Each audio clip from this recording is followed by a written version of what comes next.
Good morning dear students. ધોરણ 11 science physics એમાં chapter number 3 સુરેખપથ પર ગતિ. આપણે સુરેખપથ પર ગતિના એનસીઆરટી અનુલક્ષીને થિયરી અને દાખલા આપણે જોયા. આજે આપણે જેડબલઈ નીટના થોડાક એમસીક્યુઝ, પહેલાં સમીકરણો જોઈએ, ત્યારબાદ આપણે એમસીક્યુની ચર્ચા કરીએ. સમીકરણોની અંદર સરેરાશ ઝડપ ઇઝ ઇક્વલ ટુ પથ લંબાઈ છેદમાં સમય, સરેરાશ વેગ એટલે સ્થાનાંતર છેદમાં સમય, એટલે કે delta x by delta t, that means x2 minus x1 by t2 minus t1. એટલે કે સરેરાશ ઝડપ એ હંમેશા સરેરાશ વેગ કરતાં વધારે જ હોય કાં તો એના જેટલું હોય. એવી જ રીતે આપણે પથ લંબાઈને સ્થાનાંતર માટે પણ લખી શકીએ કે પથ લંબાઈ always greater than or equal to સ્થાનાંતર. જો કોઈ પદાર્થ સમાન અંતર જુદા જુદા વેગથી ને જુદા જુદા સમયમાં એક સરખું જો અંતર કાપતો હોય, જો કોઈ પદાર્થ જુદા જુદા સમયની અંદર જુદા જુદા વેગથી એક સરખું અંતર કાપતો હોય તો એના માટે કયું સૂત્ર આપણે એપ્લાય કરવાનું એની વાત કરીએ. તો અહીંયાથી એ થી બી અને બી થી સી, એ થી બીનું અંતર છે d/2, બી થી સીનું અંતર છે d/2. પહેલા રસ્તા દરમિયાન વેગ v1 છે, બીજા રસ્તા દરમિયાન વેગ v2 છે. પહેલા રસ્તામાં સમય t1, બીજા રસ્તામાં સમય t2. તો વેગ બરાબર અંતર ભાગ્યા સમય એટલે d/2 છેદમાં t1. બીજા રસ્તા દરમિયાન v2 બરાબર d/2 છેદમાં t2. તો t1 ઇઝ ઇક્વલ ટુ સમીકરણ થશે d/2 v1. આમાં થશે t2 બરાબર d/2 v2. સરેરાશ વેગ એટલે સ્થાનાંતર છેદમાં સમય, ટોટલ સ્થાનાંતર એટલે d/2 પ્લસ d/2 એટલે d થઈ જશે. નીચે કુલ સમય એટલે આ બંનેનો સરવાળો કરી દેવાનો. તો નીચે લસા આવશે 2v1 v2 એટલે અહીંયા ક્રોસ ગુણાકારમાં અહીંયા ગુણાશે v2 અને આની સાથે ગુણાય v1. છેદનો છેદ અંશમાં લઈ જાઓ, ડી કેન્સલ થશે. તો સરેરાશ ઝડપનું સમીકરણ આવે 2v1 v2 by v1 plus v2. તમારે આ ડાયરેક્ટ સમીકરણ યાદ રાખવાનું. ક્યારે એપ્લાય કરવાનું સમીકરણ?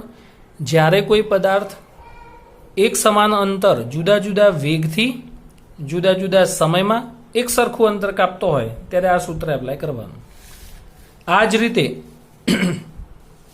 આપણે અહીંયા બે ભાગ પાડ્યા. ડી અંતર હતું એના બે ભાગ પાડ્યા, d/2 d/2. હવે જો કદાચ 3 ભાગ પાડીએ તો એ થી બી, બી થી સી અને સી થી ડી, ટોટલ અંતર ડી છે એના 3 ભાગ પાડ્યા, d/3 d/3 d/3. પહેલા રસ્તા દરમિયાન વેગ v1, બીજામાં v2, ત્રીજામાં v3. પહેલામાં સમય t1, બીજામાં t2, ત્રીજામાં t3. તો આ જ રીતે જો તમે કેલ્ક્યુલેશન કરો તો તમને સરેરાશ વેગનું સમીકરણ મળશે 3v1 v2 v3 divided by v1 v2 plus v2 v3 plus v3 v1. આ સમીકરણ પણ ડાયરેક્ટ યાદ રાખવાનું છે. તમે આની જેમ સાબિત કરી શકો. હવે આપણે પથ લંબાઈ અને સ્થાનાંતરની વાત કરીએ તો એક નાનકડું આપણે ઉદાહરણ જોઈએ. તો ઓ બિંદુથી કોઈ એક વ્યક્તિ ગતિ કરવાની શરૂઆત કરે છે. 5 મીટર ઉત્તર બાજુ જાય છે, ત્યારબાદ એ 5 મીટર પૂર્વ બાજુ જાય છે, ત્યારબાદ 3 મીટર ઉત્તર બાજુ જાય છે અને ત્યારબાદ 9 મીટર પશ્ચિમ બાજુ ગતિ કરતો હોય તો વ્યક્તિએ કાપેલું કુલ અંતર અને સ્થાનાંતર શોધો. તો આપણે અંતર એટલે પથ લંબાઈ, અહીંયાથી ચાલુ કર્યું વ્યક્તિએ ચાલવાનું, તો 5 + 3 + 9 એટલે 5 ને 3 8, 8 ને 9 17. તો વ્યક્તિએ કાપેલું કુલ અંતર આવશે 17 મીટર અને સ્થાનાંતર એટલે અંતિમ માઇનસ પ્રારંભિક સ્થાન એટલે કે સ્થાનમાં થતો ફેરફાર. પ્રારંભિક સ્થિતિ કઈ છે? O. વ્યક્તિનું અંતિમ સ્થાન કયું છે? D. તો તમારે ઓડી માપવાનું. તો સ્થાનાંતર ઓડી માપવું હોય તો સમજો, આ 3 મીટર હોય ને તો આ પણ 3 મીટર હોય. કયું? OC. આ 5 મીટર છે તો આટલું પણ 5 મીટર હોય. ટોટલ કેટલું છે? 9 મીટર. એમાંથી આટલું બાદ કરી દો 5 મીટર તો આટલું કેટલું આવે? 4 મીટર. આ આખું 9 મીટર છે, એમાંથી આટલું 5 મીટર બાદ કરી દો તો આટલું કેટલું આવશે? 4 મીટર આવશે. તો આ 4 મીટર. સીડી ઓસી બરાબર 3 મીટર, તો 3 નો વર્ગ 9, 4 નો વર્ગ 16, 16 ને 9 25 એટલે વર્ગમૂળ 5. એટલે વ્યક્તિએ કાપેલું અંતર 17 પણ સ્થાનાંતર 5 મીટર. તાત્ક્ષણિક વેગ એટલે એક્સનું વિકલન, સ્થાનનું વિકલન કરો સમયની સાપેક્ષે એટલે તાત્ક્ષણિક વેગ મળે. સરેરાશ પ્રવેગ એટલે delta V by delta T, વેગમાં થતો ફેરફાર છેદમાં સમય, એટલે કે V2 minus V1 by T2 minus T1.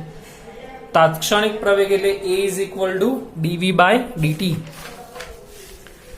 સુરેખ પથ પર ગતિના 3 ભાગ છે: અચળ વેગી ગતિ, અચળ પ્રવેગી ગતિ અને બદલાતા જતા પ્રવેગ સાથેની ગતિ.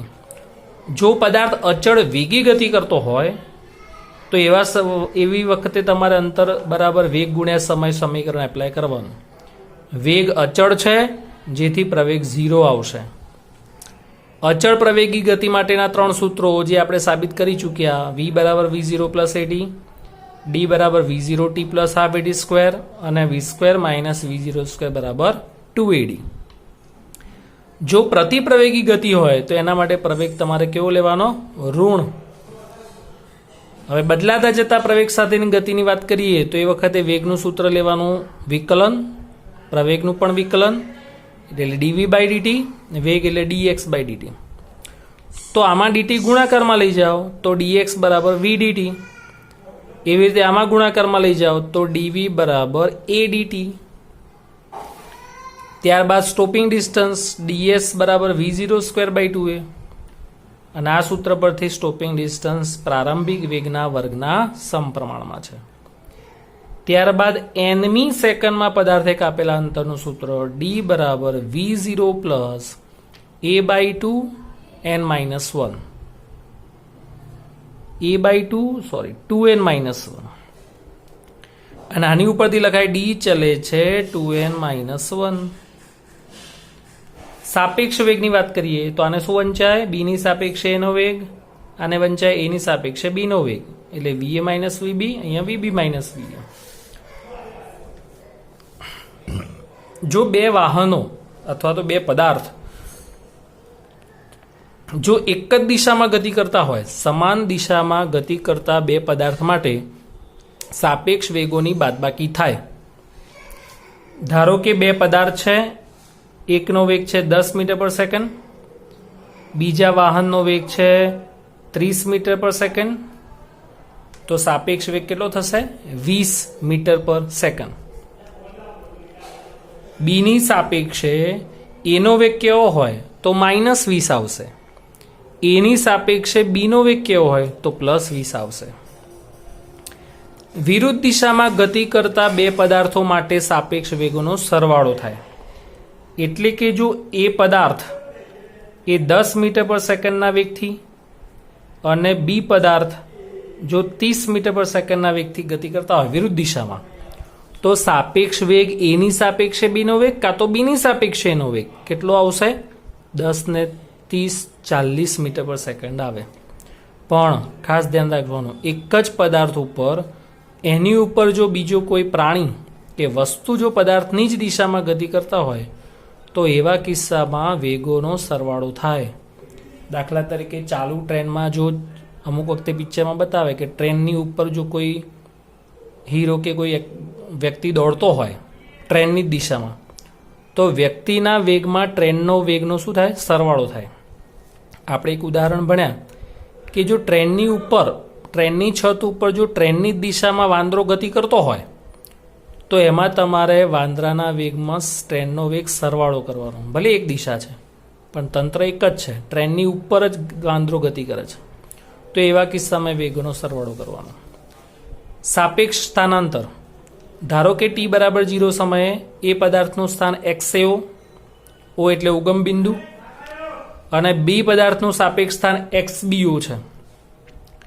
ટી બરાબર ટી સમયે એ અને બી પદાર્થના સાપેક્ષ સ્થાન અનુક્રમે XA અને XB હોય તો સાપેક્ષ સ્થાનાંતરનું સૂત્ર આવશે XB minus XA is equal to XBO minus XAO plus VB minus VA into T. આલેખની વાત કરીએ, જો X વિરુદ્ધ T નો આલેખ હોય અને X વિરુદ્ધ T ના આલેખનો ઢાળ શોધશો તો તમને વેગનું મૂલ્ય મળશે. એમાં વેગનું મૂલ્ય ધન પણ હોય, ઋણ પણ હોય અને શૂન્ય પણ હોય. પણ જો વેગ વિરુદ્ધ સમયનો આલેખ શોધશો અને વેગ વિરુદ્ધ સમયના આલેખ વડે ઘેરાયેલું ક્ષેત્રફળ શોધો તો એ સ્થાનાંતરનું મૂલ્ય આપે છે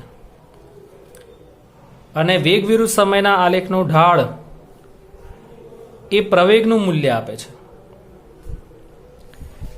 ધારો કે આકૃતિની અંદર તમે tan θ શોધો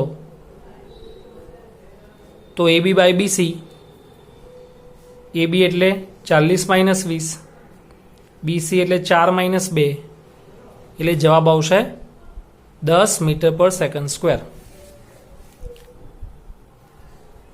ધારો કે આવો એક આલેખ આપેલો છે.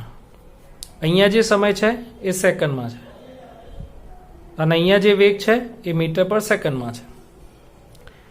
આકૃતિમાં ટ્રક માટે વેગ વિરુદ્ધ સમયનો આલેખ દર્શાવેલો છે. તો ટ્રકે કાપેલું અંતર શોધો, એટલે આટલું અંતર તમારે શોધવાનું. આ ત્રિકોણ માટે આપણે સૂત્ર એપ્લાય કરીએ ક્ષેત્રફળ તો 1/2 પાયો ગુણ્યા વેધ, પાયો 4 અને વેધ 10. બીજું જે છે ને એ લંબચોરસ છે, એનું શું થાય લંબાઈ ગુણ્યા પહોળાઈ. લંબાઈ થશે 8માંથી 4 એટલે 4 અને પહોળાઈ થશે 10. ત્રીજામાં નાનો ત્રિકોણ છે તેમાં ફરી પાછું 1/2 પાયો, પાયો એટલે 10માંથી 8 એટલે 2 અને વેધ થશે 10. 2 કેન્સલ થશે, અહીંયા 2 દુ 4 એટલે 20 વત્તા 40 વત્તા 10 એટલે 70 મીટર ટ્રક અંતર કાપે છે એવું આલેખ ઉપરથી નક્કી થાય. તો આટલા સમીકરણો છે અને આવી રીતે MCQ પૂછાઈ શકે. આની ઉપરથી તમે કોઈ પણ રેફરન્સ બુકમાંથી MCQની પ્રેક્ટિસ કરી શકો છો.